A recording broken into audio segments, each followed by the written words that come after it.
根據銀行公會最新嘅中小企調查，520家受訪嘅中小企中，接近半數目前正積極進行升級轉型，其中21%更加表示已開展多於一項相關項目。今日銀行公會將會透過3間本地中小企嘅故事，探討點樣喺數碼化、綠色轉型及跨境發展3大方向突破瓶頸，開創新機。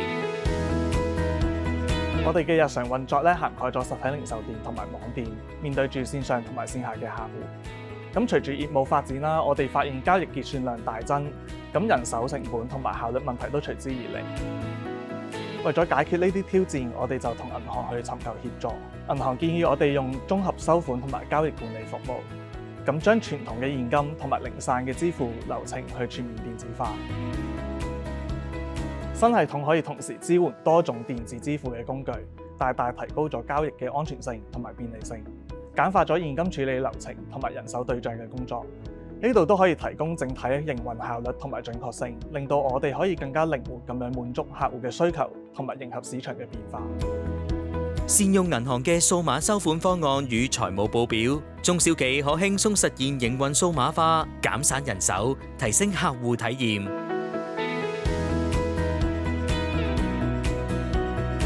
喺我哋啱啱開始推動 ESG 轉型嘅時候咧，大家都有好多疑惑，唔知道喺邊度入手，亦都唔知道點樣先可攞到相關嘅綠色認證。但係透過銀行嘅專業諮詢咧，加強咗我哋喺呢方面嘅認知，得到佢哋嘅協助，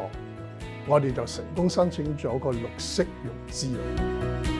除咗相關嘅諮詢服務，銀行亦同綠色認證機構合作，減輕佢哋申請認證嘅費用，亦都有為中小企提供綠色貸款協助，俾佢哋購買及採用低碳設備，以減少自身嘅碳排放，完善 ESG 規劃，實現可持續發展。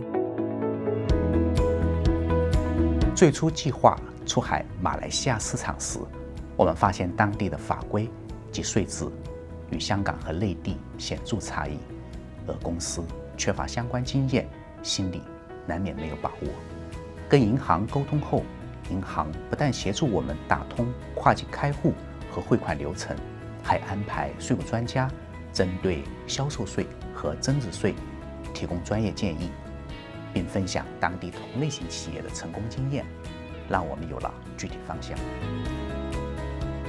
在出海的初級階段，我們同樣需要財務上的資源。銀行提供了無需抵押的靈活融資方案，並設有簡便的網上貸款申請流程。同時，銀行的網上平台操作方便，提供便捷跨境交易及實時外匯服務，讓我們輕易管理貿易、外幣兌換和儲量交易，為海外拓展之路提供堅實後盾。同銀行專家緊密溝通，對症下藥，事半功倍，真正成功出海。數碼化、綠色化、跨境化3大轉型路徑，正為中小企帶嚟新動能。香港銀行公會同銀行界將會繼續協助中小企應對各種營運挑戰，開拓更廣闊嘅市場與未來。